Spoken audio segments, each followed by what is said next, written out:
Have you ever wanted an insider sneak peek into a 7-figure soul-led business to discover the secrets of how to avoid burnout, how to scale, how to call in a helpful team, and how to ask your partner for support when elevating and expanding in your business?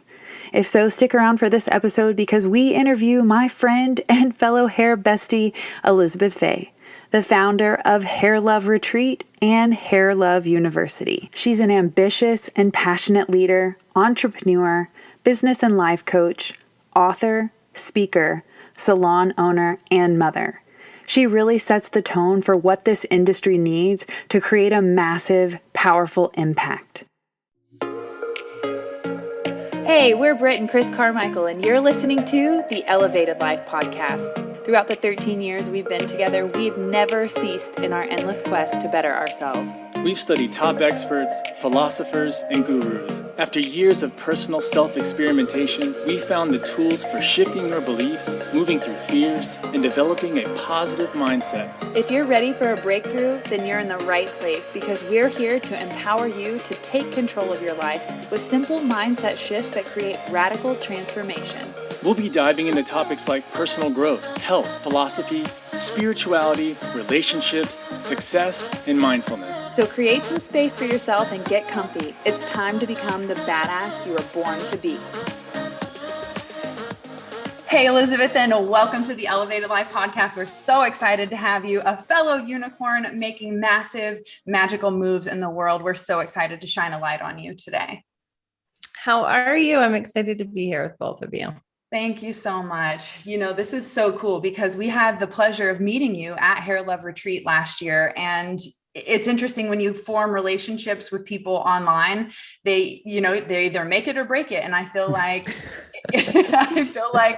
our relationship has only grown from that first connection that we had. And it's just really beautiful to, cheer you on and support you in the journey that you're creating and the impact that you have in our hair industry. So of course, you guys probably heard the amazing intro about who Elizabeth is, but really what I'm inspired by is your just constant drive to make a safe and supportive space for hairdressers looking to grow and take care of themselves. Like, what led you down that journey? Oh, wow. That's a good question. And first off, I just think it's so weird that we just barely met in fall. Like, even when you said that, I was like, no, we met years ago. And I'm like, wait, no, we didn't meet in person. So that's still every time, like when I saw you, I was just like, oh yeah. Hey, what's up? Like, it wasn't like nice to meet you vibes at all, Yeah. But so I love that, like, the internet can do that. And like you said, sometimes you meet someone and you're like, not what I thought. But yes. Well, it's so good to have you guys there. Oh my gosh. What led me? That's a loaded and big question. Let me think about that for 2 seconds. So what led me there? So I have a whole big backstory. I won't give all of that information on this podcast, or we'll be here a minute. But I was a really, really troubled kid. And so that's a whole nother story for another day, but that led me getting into the beauty industry, essentially. Struggles probably a lot of us went through: running away, drugs, high school dropout, whether or not you relate to all of it or some of it, I'm sure we can all relate to those kind of things. So that ended up leading me being in the beauty industry. And I got in very young. I was at 16 years old. And then later I had a whole nother set of struggles, which that really led, I think more so that led into Hair Love. And that set of experiences was a combination of, working at a salon that was a great launch to my career, but there was a lot of abuse and toxicity. And I had grown up in an abusive everything. And so it was just like reenactment. Like, we just keep reenacting our childhood, right? Because it's all we know. And so it just made sense. You go from the abusive mom to the abusive boyfriend to the abusive boss, whatever. So I was doing that. And a lot of great stuff happened. A lot of hard stuff happened. And then that led to me going independent and learning to kind of trust my intuition when I left a situation that wasn't good. And I was like, didn't know what good looked like. So I really had to listen to that inner knowing at a young age of I don't have proof of what different could look like, but I do think this isn't good. And that led to a whole nother set of things, which was I was in a religion I grew up in, and I got married really young, and I got pregnant on accident, and all this big stuff happened. And while I had this little baby, who's my son now, I remember feeling, I was really struggling with being a mom before I wanted to be a mom. That was a hard thing there's a lot of guilt and shame and things that went on with that. And, I worked with a lot of women because I did hair, and I was a beauty school teacher at night. So I taught a lot of women, was around a lot of other people who were balancing the whole motherhood and career thing. And I think was in this place of, could I have it all? And it was really like a question. I don't even know if I've shared this before, honestly, with someone. So here you go on your podcast. But I was like questioning, like, my highest self would like to think that you could have it all, right? And then like my programming is like, well, no, you don't know anyone who has it all. Like they have to choose between being a wife or a mom or having a career. And I just felt so torn, and just like parts of me were ripped apart. And it just was like, well, I don't want any of it if I can't have it all. Like it just was this horrible feeling. And so it led me down a path of trying to prove and struggle to have it all. And because I didn't know how else to do it other than to fight. Right. And so I was fighting through it and really just trying to figure that out. And that ended up leading me to doing workshops for women. And I did these workshops for 4 years, and I taught color and business and mindset. And that's what I did. And in the beginning of that, I ended up getting a divorce. Again, this big I had to trust this inner knowing of, hey, this also isn't right. And this religion wasn't right. And this marriage wasn't right, which is a lie. I have a little baby. I was so young. I was like 21 years old, 19 when I got married, 16 when I got into hair. Like I was a baby. And so I really took this leap of faith, and I started creating these safe spaces with women. And that's really what has grown into what Hair Love, like that's the start of Hair Love. And I would go every other weekend and travel everywhere, sometimes cool places like New York, and sometimes little cities in Idaho. Like it didn't matter. It was wherever like a salon reached out to have me. And we built a strong tribe and community, because it was these in-person, very connective events, sometimes 2 days, sometimes one.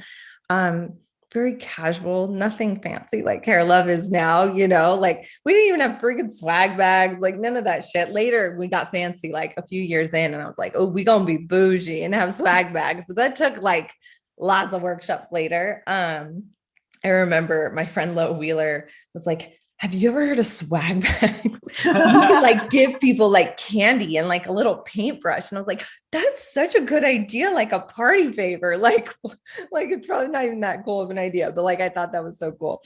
And so that's what led to these safe spaces. And then later it led to, retreat experiences, which comes from a lot of stuff from my childhood of growing up with girls camp. My dad's does nature and hikes and yoga. And so just kind of a combination of what I was doing with women, how hair had changed my life, and combining that work.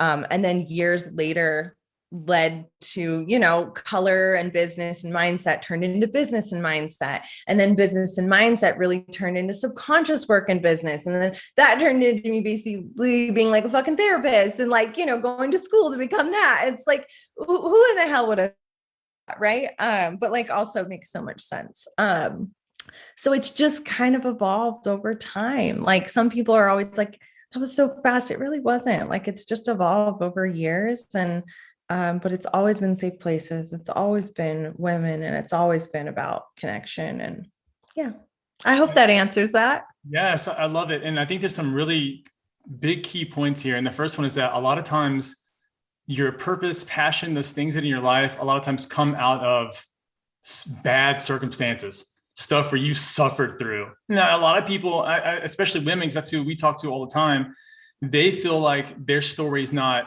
relevant to other people, or they're the only ones who have been through that situation. And who are they to sort of shine up and like really start doing things in the world to show people like, hey, you can overcome this. Hey, this is possible. Yeah. I think it's so beautiful. And you brought another point that community is everything. I mean, that the part about feeling supported, about someone else being there. And that's what really I took away from Hair Love, because I didn't know what I was getting into, especially go to a all women's retreat and just kind of be a small guest there for a few moments. And you realize that it's the connection that matters. We all go to big events to, I think, to like, oh, we're going to make more money, or we're going to do this kind of thing, and it's going to be so much fun. And really, it's like the people that you meet there are the thing that really make the difference, because it will always be the people that make the difference in our lives. So I want to bring up another thing, and that is something that really impresses me about you specifically, and something that I did not know yet, is that your ability to have a fantastic team.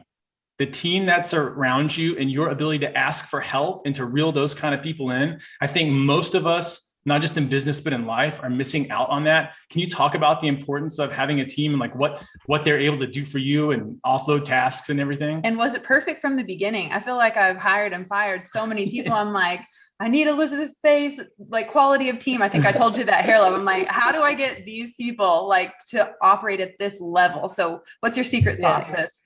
Oh my gosh. I love that you brought that up, because that is like one of the most important things when you run a business.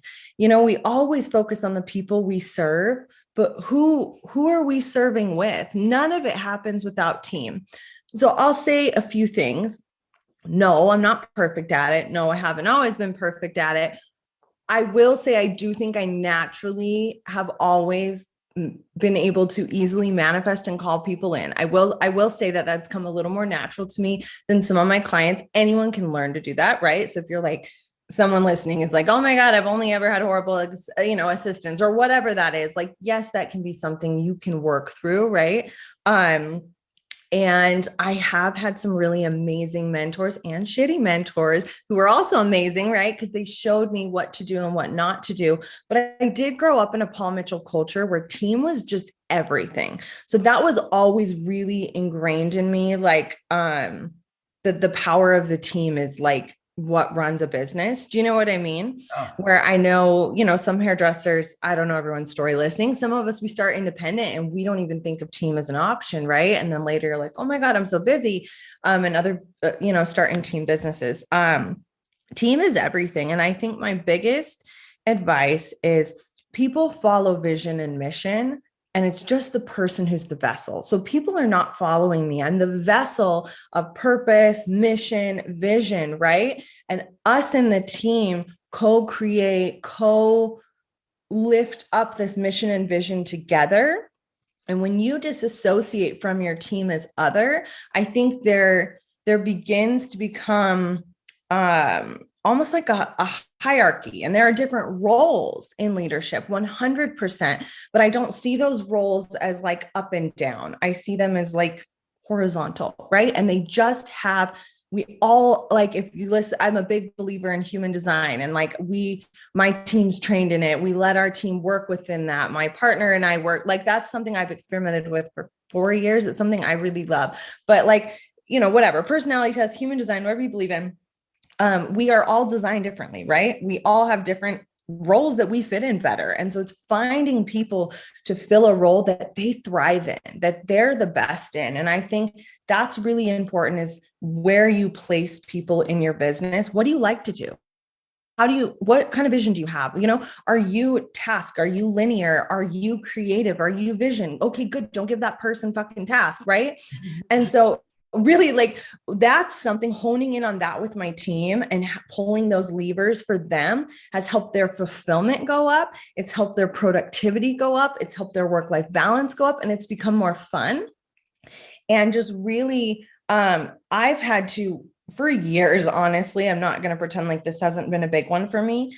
My team has been my biggest mirror to show me where I need to heal, because what happens when you scale a business is it shines a light on every little part of you, your trauma, your limiting beliefs, right? And so we talk about that law of reenactment with trauma, like, you're going to keep calling in these scenarios. And if you can have some awareness on, fuck, this keeps happening, which was happening for me in some areas, I was able to say, okay, where do I not feel safe? And so for me, that a lot of that was I was really overstepping in control in an unhealthy way in my business. And I think a lot of entrepreneurs could probably relate to this. At least I can, and a lot of my clients have. And so for me, my relationship with control was holding me back from scaling and being supported. How can you be supported if you are holding on to control for dear life? That there's a really, like you're like this with your hands, but you're supposed to give away leadership to your team and let them shine, right? So I was feeling really, really stuck. And this is something I keep healing new layers of. Like as soon as I think I've gotten somewhere with it, I'm like, oh, there's more. And so me feeling safe, surrendering, allowing, leading alongside has been some of the best work, honestly, just for my own heart, like for myself, just to fucking relax my nervous system, to let people shine. But as a byproduct, your business will grow and your team will thrive. And that means they're going to fuck up just like you would. You have to let people mess up, do it wrong, create systems and procedures together. It's a co-creation. And I think you think of, it's not the CEO or the business owner, all the bricks. I have to build the wall. It's let's gather the bricks together. Let's put them in together. Oh, that one doesn't fit. Let's take it out. And I think there's a little bit more uncomfortable conversations or mess ups or this or that. But in the long run, it really will quantum leap your business and it will feel easier.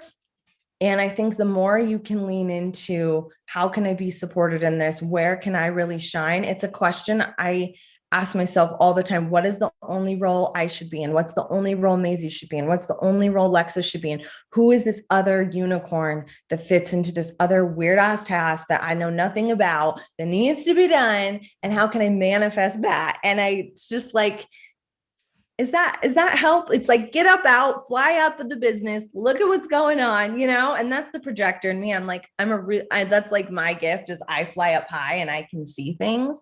So find someone who can fly up high for you and help you get out of your own way, Yeah, I think it's such a deep metaphor for life, holding on to control when we're asking and calling in all these deep desires, but we want to be the one to force it into place and make sure that it's in our timeline. We totally fuck the manifestation system, and like we take the magic out of it and the fun and the surprise and the real, what I've learned is that the manifestation isn't something to be excited and celebrated. It's the fact that we are those magic makers, not, oh, I'm surprised I could call this in. No, like this is your natural birthright. And I think that's what we need to honor, and surrendering, I think, gives us that permission slip to take a deep breath, to chill, to relax. And the more you can relax, which working with Chris in hypnosis, I find the more I allow myself to relax, the more I naturally attract those things at that higher vibration. Yeah. Can we talk for a second about amen.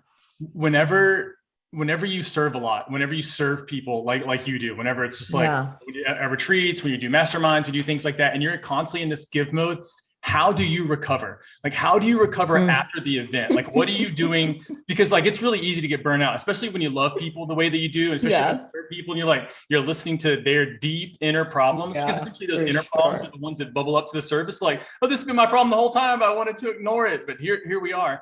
When you're that person in that mirror, what do you do after an event, or when you realize like, hey, I've been on too much, like I've been really burning the candle from both ends? What do you find yourself doing that helps you sort of get, is it breath work? Is it, what is that for you that really helps you sort of stay even keel so that you don't absorb energy? Yeah, this is a great question and really funny. And I'm going to be honest. Sound good? Like, I'm going to be really fucking honest about this. I'm going to be honest about all of it, but I think really honest about this part. This is great because whether you're like a stylist or a salon owner or an educator or whatever, listening to this podcast, a service-based provider, you're giving, you're serving, right? And I would say I serve at a high level. I'm a high performance service person. As my business has grown, when I thought I was serving 3 years ago, I'm serving 10x that now. Does that make sense? And how do you get there? So, and not everybody even wants to get there, but I think I've learned a lot in holding that much massive space for people. So what I would say one thing, you're only going to be able to grow to the amount of space you can hold. And that's something that I didn't understand until the last few years.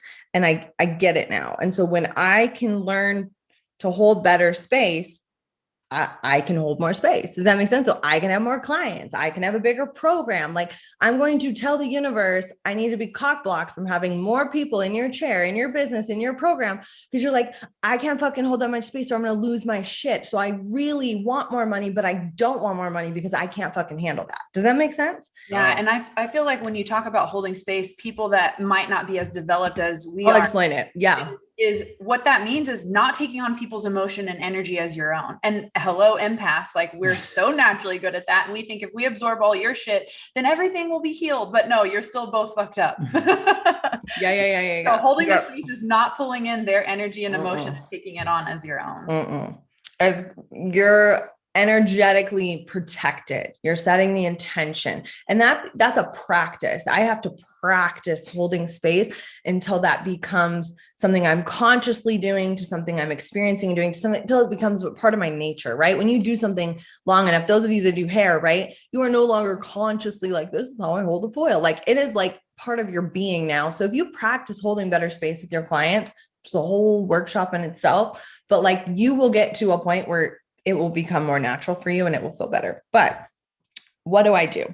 So this is, this is really funny. You gave me a bracelet at Hair Love and was like, say your intention. So ready, be careful what you ask the universe for, right? This is fun.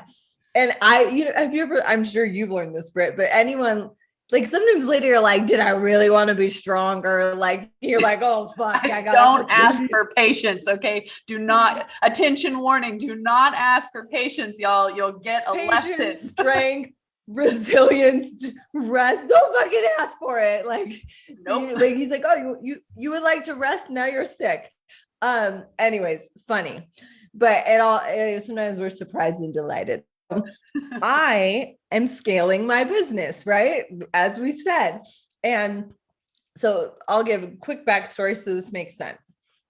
Long did the workshops. Now it's Hair Love. I don't know, started in 2017, whatever year we're in. That's how we've been doing that. So pandemic happens, not in a great industry for that. All my clients are out of work. I also own a salon. That's fun. I coach hairdressers and I'm in events. Like worst industry to be in, right? One would say. Biggest learning lesson of my life. So we had to, pivot, serve our all the crazy things we had to do post-pandemic. Well, we're still in it, but we can host events and stuff now. All of the events that were illegal to host, we're hosting now, plus all these new things we created during COVID, everything's coming together. So it's all new systems, all new scaling, have to reschedule all the things, the systems of the business, because it's a different business. It's no longer the same business as it was pre-COVID. I'm sure every business owner can relate. So we're in this really interesting scaling. We do like 4 or 5 events. We have digital events. We have planners. We have 3 programs instead of 1. Like, oh my God, right? All of these things. And my intention was to hold massive space. That's a big fucking ask from the universe. And I've been doing all this work to be able to do this. And I've been holding massive space in my programs. Moving into this crazy season this last fall, I facilitated at other people's retreats and hosted 3 of my own. And I'm running 3 programs. That's a lot. And I own a salon and I'm a mom, right? I'm like, and I'm writing a book, doing a documentary, like what the actual fuck? So I'm like, my intention is to hold massive space. So I went through one of the hardest initiation processes I have gone to date. And I had to laugh halfway through because I was like, oh God, I asked for this, where I was shown any part of me that couldn't hold space, how I needed to care for myself on another level. Like life's a video game. Like I could hold massive space on level 7, but I was quantum leaping to level 12 of the video game. And so I had to quantum backwards leap 8, 9, 10, 11, 12, right? Like in this process of calibrating to where I was going with space holding. It opened up, wow, just a really dark night for me for a while. Beautiful things were happening at the same time, right? It was this so interesting, experience of great cross, best moments of my life, got engaged. My relationship is amazing, but also horrible things were happening, just so much stuff at once. So what I learned, and I would say I was a pretty good fucking space holder before that, but I know I'm a phenomenal space holder, is when your output goes up, and I knew this, but I know it on a new level now. When your output goes up, when your service goes up, you better fucking calibrate what goes in to match that. You don't get to quantum leap from 7 to 12 and the self-care stays at an 8 or 9. You need to match yourself at a 12, or you got to go or you're going to get pushed back to level 7. Does that make sense? Because you're going to get burned out, sick, whatever. And so I stepped up self-care, and I was already doing it. Like, it just was like, I had to change things in my leadership team, the way I was supported, our project management system. I mean, the amount of breath work I was doing was no longer fucking enough to hold that much space. You better breathe more, girl. You better move your body more. Like, just, I had to be nurtured more because I was nurturing more. And that sounds so simple, but it's $1 million piece of advice. You can't work at $1 million level and not take care of yourself like that. And so it needs to match or be greater. And I have to pour into myself just a little bit more than that, you know? And so I maybe that's simple. Maybe that doesn't make perfect sense, but that was like a huge reminder to me last fall.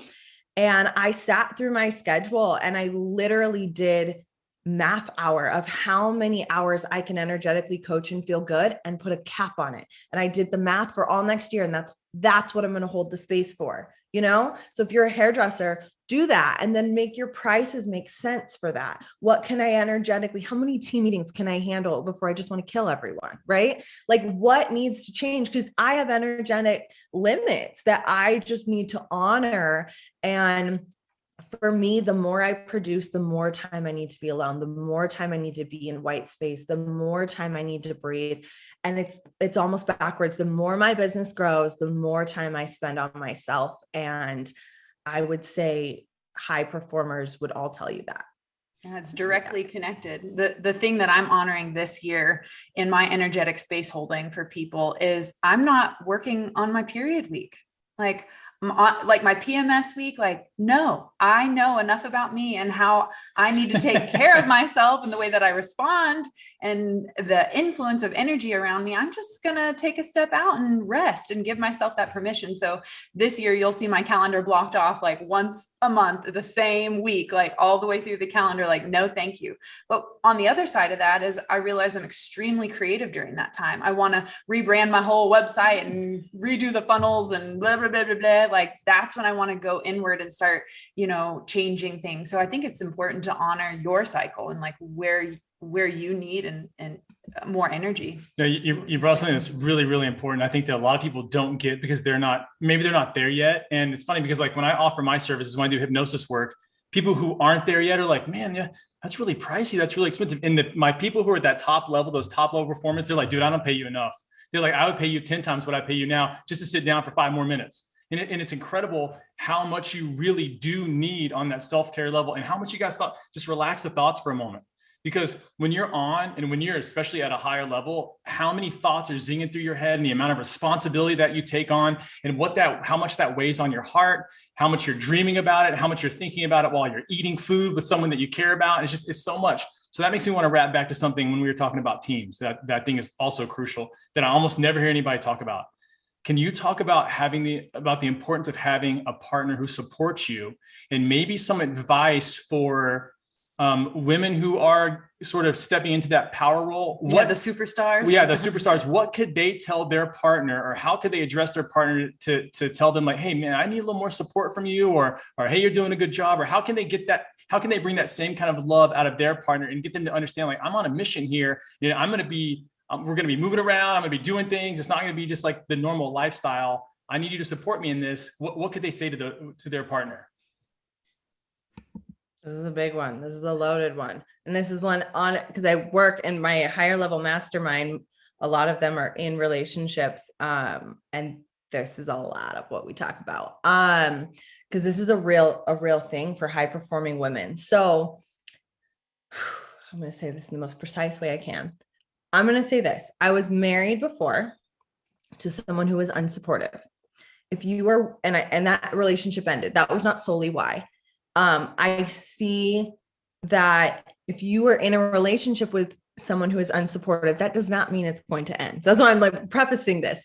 Like there is a transition, and my relationship with Derek has not always been this supportive, beautiful thing. We have been through a lot of dark, hard shit together, as every relationship has. So that's like, I just want to say that. And if you are in a male female relationship, there are masculine, feminine dynamics, roles, programming, and things that you know, especially if you grew up in traditional households, that this can make this different. And I really feel like women in business or female identifying entrepreneurs are in a really interesting spot. Like we're in a very interesting time in just like the awakening of the world and what's happening. And we're stepping into power in businesses, but there's this off balance of energetics and the way we're doing it. And a lot of it comes from a lot of wounding and wanting to show up in a world that is led in a wounded masculine energetic. Does that make sense? 100%. And so if you don't understand what that means, that you have masculine and feminine energetics inside of all of you. Everyone does. And you're going to have a core essence of what you feel most at ease in, but you need to find balance within yourself. And when we look at entrepreneurship and business, there is a lot of wounded masculine energetics. And what we want is healthy masculine. The masculine's linear, go get shit done. That's great. It's beautiful, right? But it can turn into control and aggression and other things that are a little bit more wounded.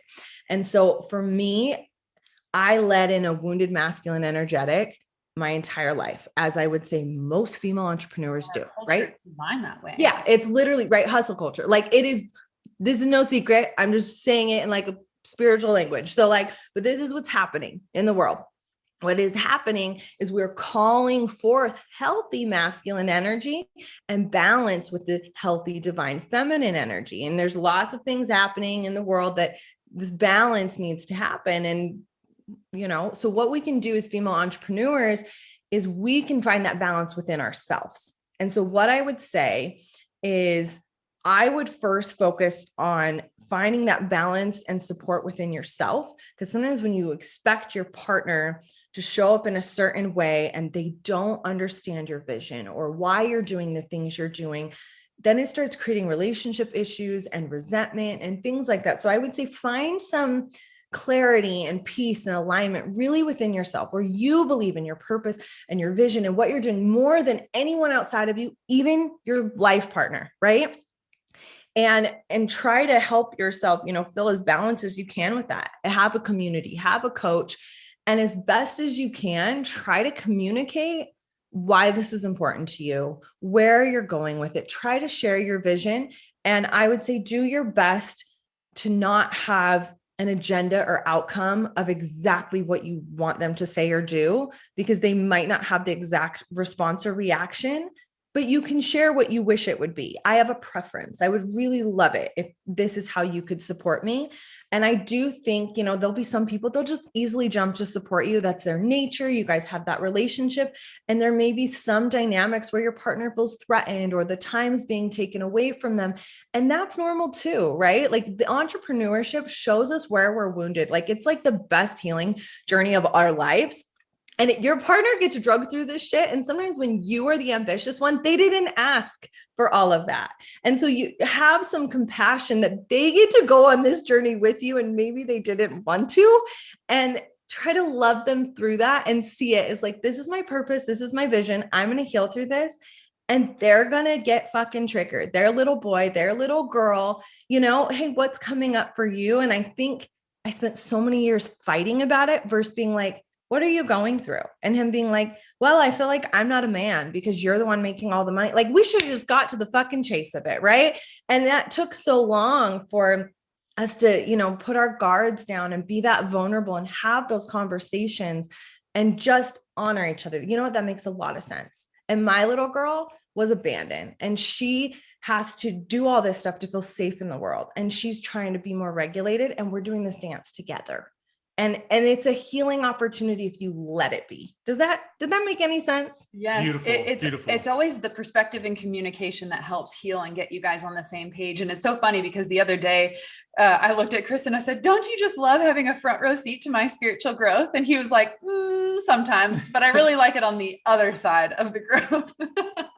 But that's what Chris has always said to me from the day we met 15 years ago. He said, true love is investing in another's spiritual growth.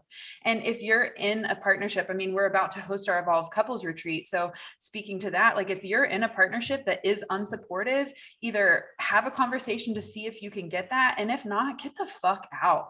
Like, honestly, like, because if you're not in a partnership who, one, knows who you are. And it makes me think of the lover's card as you were talking, like first give that to yourself. In the lover's card, we look at the tarot and we're like, oh, perfect partnership. But that doesn't happen until you know who you are as an individual. You have your own beliefs and integrity and mission and purpose, and you understand you, and the same with the partner. And that's when you can come together and co-create and be this union in a relationship. So I feel like if you can't have that union, if you don't have that support, then what are they doing for you in a relationship, you know? I think too, though, coming from a guy's, I want to say one thing, and then I want to hear the guy's perspective. Is that okay? Yeah, go for it.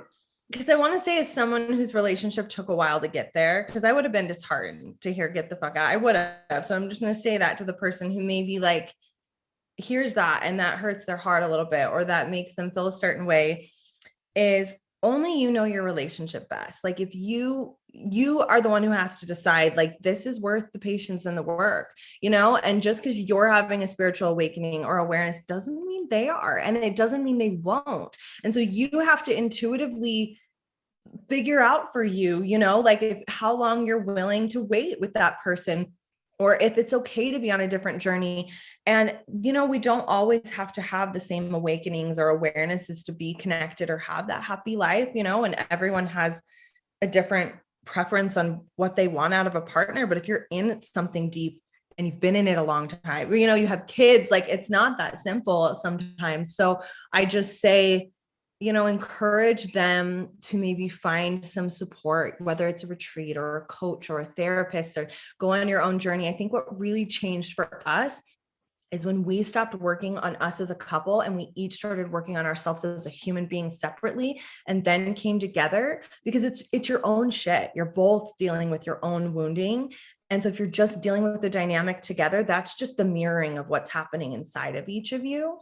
And if they're a little reluctant to start that journey, you start yours. Don't wait. Your healing will always create momentum either in them or to show you that it isn't going to work. It'll, one way or another, it will be shown to you, and you will have peace with it, because you'll be moving forward in a way. And I've seen more often than not, they come along for the ride. It just sometimes takes a little bit longer. It takes time. It definitely takes time for guys, I think, because our viewpoint oftentimes is so rigid, and the feminine energy is so sporadic, and it's so whimsical. And it's like I feel like you're riding this like horse that's on fire, and you're just like, where is this thing taking me? And so for me, what I always do is, because Britt and I aren't always interested in the same things. The path that she wants to take is not always exactly the same. She wants to walk off in the grass in some random direction. I'm like, well, we were just going to go on this one, the easy route. She's like, no, I'm going over here. So what I like to do as a guy is I like to follow her enthusiasm. I'm not exactly always listening to what she says, but I'm listening to what kind of energy is she putting behind it. And so that's where I know okay, I'm going to have to support her here, or this is going to be tough for her. I can already hear it in her voice. I can hear it in the ways that she's phrasing things to me. I think that is when you start to know your partner, because a lot of times exactly what women say won't be how they feel. And so you have to be listening to what is behind that, because a lot of times we don't know exactly how we feel. It's hard for us to define it. It's hard for us to explain it to somebody else. It's just difficult, especially for them to get it too. And so as a guy, like, be patient, and be patient with yourself, because sometimes we do grow at different rates. You know, that's mostly the point. We're going to be in a different place all the time. And so if there is love behind your relationship, if the thing that's leading you is love, then, I mean, you could wait for eternities and it would still be okay. And that's what I'm saying. If it's lacking that love and that willingness, then that's when, and what I see is women hang on and because they're in love with the potential of their partner and not where they're actually at. And so that's For what sure. I'm talking to. Like, for sure, I'm all about true love and fairy tale and like blissful life. Yeah. I'm just tired of seeing powerful women give their power away to a partner who doesn't want For it. sure. And it's just really, for sure. it's so sad to see. And that's why I really loved seeing you and Derek's dynamic in person, because we live that life too. Like Chris just said, babe, like go for it, go do your thing. And he just kind of held that space for me to figure out how I wanted to show up and serve. And it started, of course, behind the chair, and just like you evolved to like, oh, women need extra help, like internal help. And I had to do that for myself. And I think you've done such a great job of setting the example of healing your own life and walking the talk or walking the walk and talking the talk, whatever, you know what I'm saying? Like you're putting in the work and being able to show that it is possible. And the same here, like Chris and I, it was not easy in the beginning, but we both had a common ground of wanting to support and lift each other up, even if we didn't understand or know the right how. No, I agree. And I think it's so great you guys are doing that retreat. I think couples need space to just be messy, share, connect, talk, relate, rediscover. Like they're going to see all the dynamics, other people have and go, okay, I'm human too. I think that's beautiful. I think too, people, a lot of times there's so many things that you won't tell your friends. There's so many things that you won't tell your family, because sometimes we put on air, sometimes we want to look perfect in front of other people. We don't want to talk about that we have problems and stuff like that. And not that a retreat is a place that you go and just kind of dump your problems. It's not always just a therapy session, but it's so nice to be around people who aren't going to judge you, who you realize like, oh, wow, this is something that exists. Because sometimes you tell your friends something and they'll put distance between the two of you, or they won't call you as much. You're like, I just said one thing in confidence, man, just like over one night. Like, what's going on in our relationship? So being able to be around other people like that, I think is so powerful. And can you talk on that for a second? I definitely want to ask you about, for someone who's never been to a retreat, someone who's never had a coach before, someone who's never gone to a therapist or had a mentor or kind of done more higher level things that we see so many people doing these days that are really succeeding sort of at an accelerated rate. Can you talk about why somebody would want to do that and the benefit that has in building them up and how much that can just sort of not just propel their career, but how they feel about themselves inside? Oh my God. Yeah. I mean, you guys feel the same way I feel. Speaking to the person that is like interesting, but like makes you a little nervous. Yes. That we're talking to? Yeah. So I believe that education unlocks human potential. And I think that it's important, right, that we have educators and teachers and facilitators in the world that are holding really safe space for people to, create a classroom wherever that is, to do that work. And so I'm very passionate about this. I obviously run an education company and help other educators, and you guys do the same thing. So, I think both is amazing. I think digital and retreats are amazing. I think they serve different purposes, but I think if you're interested in joining someone's world, you're drawn to someone, you feel aligned with someone, I would say definitely, find someone who could be a mentor to you, but ask them, which of their programs and stuff they see with your needs fits in best. But there is nothing like the connection and growth that comes from something like that. And it's like, that like real, that's like the girls who get it. And the girls who don't. Like once you do it, you're going to get it, and you'll never not invest in yourself. Like you'll jump over the ledge, you'll be caught, and you're like, oh, I get it. And then you'll quantum leap and you'll just keep leaping, and it'll be beautiful and great. But that transformation starts the second you make the transaction, because it's a commitment to yourself, to your future self. And so I'll see people's lives, and I know you see this too, Britt.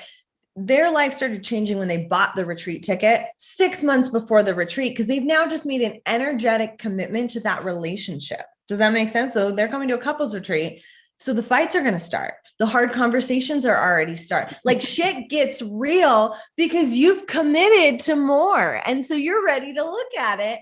This will happen with business, money, whatever it is. You just told the universe, let's do this fucking shit. It's going to be good. It's going to be bad. It's going to be hard. It's going to be all of it, but it's going to be transcendent. 100%. And I have the coolest manifesting story. So this woman that I've been connected with online has always wanted to come to the goddess retreat. And finally this year in April, she's like, I can make it. She books the appointment or books the space at the goddess retreat. And not even 10 minutes later, she gets an email from the royal family in the UK to come be their wedding planner for an event that they're doing. And it's going to be the same week as the retreat. I'm like, oh, like, look what you just unlocked. I'm so happy for you. Go, go, go. Well, it turns out, they had to postpone with all the changes. So she's getting both. She's getting to come to the retreat and then later in the year going over to the UK. I'm like, look at you go. It's amazing what happens when you invest in yourself. Oh. Yeah. The best investment you will ever make is in yourself, period. The end. And you should do it all the time. And it's going to be different. Sometimes it's in your health. Sometimes it's in your business. Sometimes it's in your money. Sometimes it's in your relationship. It'll ebb and flow as you evolve and you're on a new level of the video game. But yeah, it's so good. I'm curious, where are you investing your time and energy into a new area of growth or education for yourself personally? Or yeah. The last 2 or 3 years have probably invested the most amount of time and financial resources that I ever have. Would make sense though. I'm doing a lot more. Does that make sense? And so that would make sense as well. The last few years, Derek and I mean, we spent over $100,000 on our relationship. And it was the best money ever spent. So, I mean, that's something we focused a lot of time on. Before that, I was very heavily in my son and on business and marketing. This year, our focus business-wise, it's not very sexy, but it is sexy. It's all systems and team stuff. Yeah. And so each of my team, they have different needs. And so literally some of my team has coaches, they're all on different things. So it just depends what they need. We have different coaches for different things. So this year it's financial systems, budgets. We just hired a CFO and a business manager. It's, we're redoing our project management system. We're creating all our SOPs, not sexy, but sexy, it's just a bunch of CEO shit, which is great because it allows me to sit in my creativity, which because of our last scaling wave, all of those things need to be up, so I can continue to hold space for my clients. So that's on the business end. And then on the spiritual side, I am just getting into my body to a whole nother level. The last few years, I've done a lot of inner child trauma work, limiting belief work for myself. And I'm just really fully and I feel very connected, mind, body, and soul, but I'm just taking it to another level and just trying to just be in my body more. That's manifesting as a lot of food stuff, health, movement. I do breath work. So, I mean, I facilitate and I do it at home, a lot of breath work. I've been this is so weird. Not weird. This is what I'm supposed to be doing. I've been drawn to music. So I've been drumming. I just bought a kora. It's an African harp. So I'm investing in someone to teach me that. I'm on just my weird ass journey doing my thing. I don't even know why. I'm just doing it. I'm working on a TED and a book. So I have coaches for those different things. We have a life coach. I literally work with 6 or 7 people. I'm a psychopath, but it works. It flows nice. They all sit in different areas of what I need.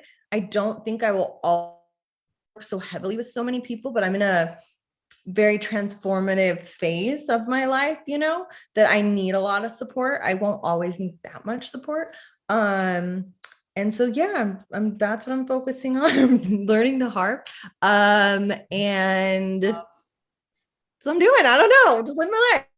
I've really been drawn to sound healing as well. Chris bought me a set of crystal singing bowls for Christmas, and I've just been the mushrooms. Oh yeah, I love and the sound bowls, and it's a great combination.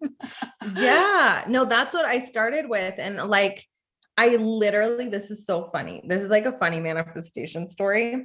So it started with the sound bowls. And then I met this guy who does drum circles, it was at a TEDx, audition thing. And his whole thing was about sound vibration. It was a really cool talk.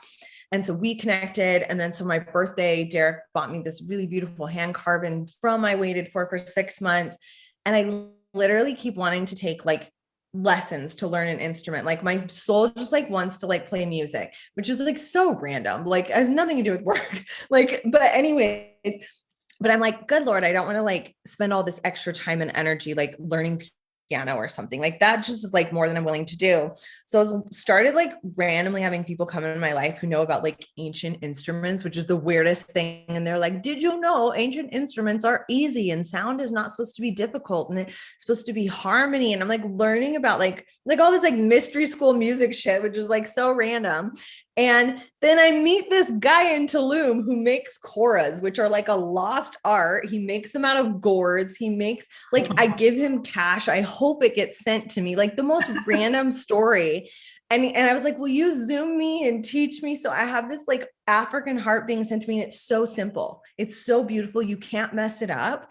Like, so it's just funny because it's like when you get into your body and you stop trying to make sense of shit, you just call in whatever, like whether I need sound healing or my community needs sound healing, like it doesn't matter. Like I'm called in this way, we just go. And if I'm playing the heart for a baby in my belly one day or my partner or my client, who fucking cares, you know? Anyway. She just called that baby in. I heard her slip that seed of manifestation in there.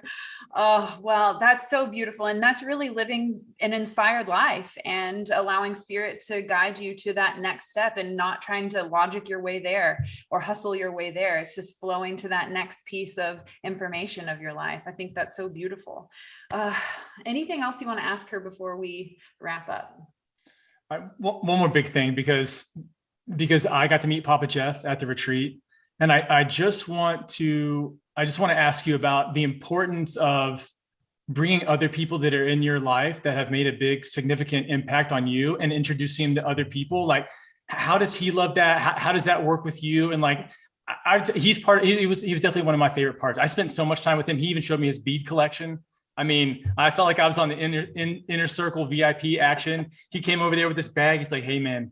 And I was like, what is he about to show me? He's like dealing drugs. I'm like, what? I'm like, he's going to have peyote in his bag. Like, what is this? And he opens it and goes, check out all these beads I've got. And I was like, my man, I love him. And I love the energy that he brings. And I think that, you know, when we're talking about the sort of male energy that we're really starting to see come out, this like healthy masculine energy, it's him. Yeah. And I love being around Derek. I love being around him and being able to, because I was telling him when you guys were having the dance party at the end, where you're having your big dance party and everyone's dancing, I was standing next to Derek and I said, you know, a lot of people are going to be healed by your presence here. Not that you're necessarily saying certain things in conversations, not that it's necessarily something that you're putting on a show or giving a talk or any kind of thing like that. It's just you being here and supporting Elizabeth and everyone else being able to watch that happen. It's going to give them hope that they can do the exact same thing. So you talk about like that kind of like how Papa Jeff brings that out and like what he means in your life. Oh, that makes me cry.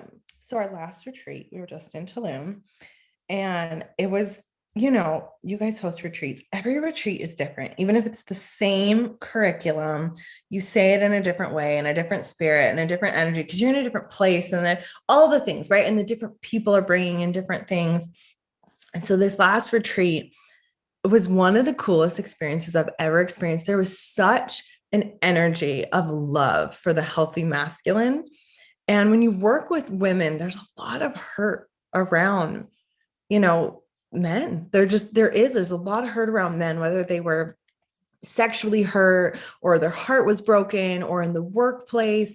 And I feel that heaviness a lot in the work that I do, you know, like healing that. And a lot of them, you know, want to have that love in their life or heal. But when there's all this resistance with that.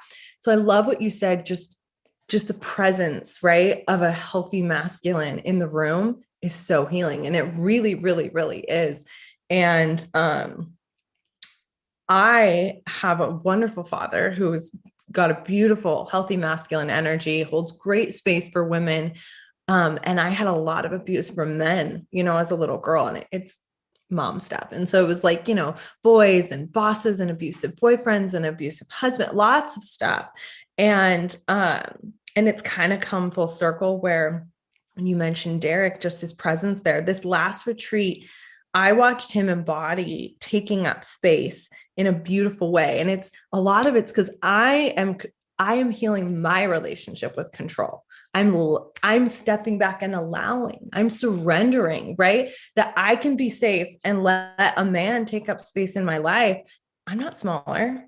And that I can be protected by that. I can be big next to that. I can let him be big next. Like we can dance in that. And it's been really beautiful to see as I heal that, how he can step forward and call into that. And this will come full circle with my dad. But our last retreat, it was the first time I had seen Derek, like, it's like he was tiptoeing into taking up space and he just did it. Like he did the fucking thing. We co-facilitate with breath work and he just did little things like the girls' handkerchiefs, because sometimes you cry in breath work or do a whole bunch of other weird stuff. But like he did it and didn't even tell me, and he handed them out, and he would draw little hearts by their mouth on the sand, and he would hug a woman who was crying and letting go of her in a fire, because of a man, and he held her, and it wasn't even, he didn't have to say anything, he just was, and I think this is why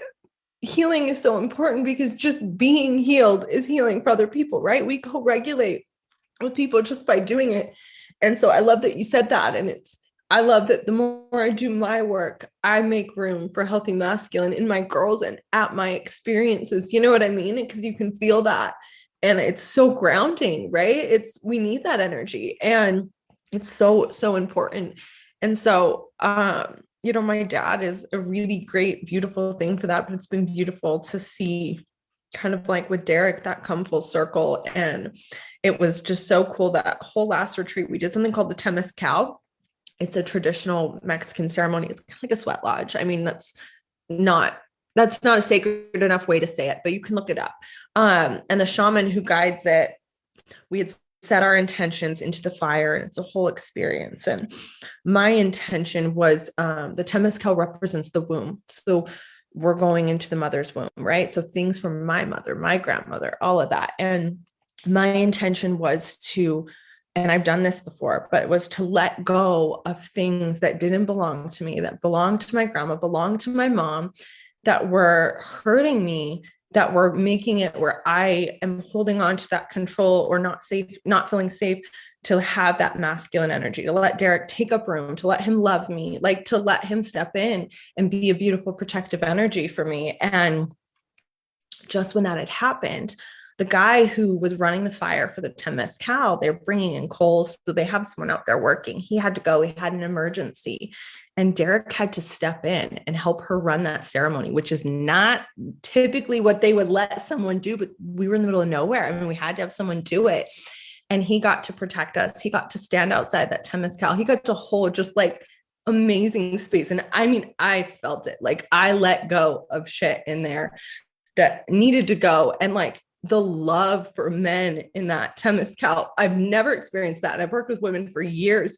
There was so much compassion for that men couldn't feel their feelings, and how many years they've had to carry that, and that they're supposed to know what the fuck they're doing all the time and protect us, and we're judging them or hard on them, or we want them, but we don't give them space, or just all of that stuff, or men who went to war and then came back. Like there was just so much love and compassion. And I felt just like a softening.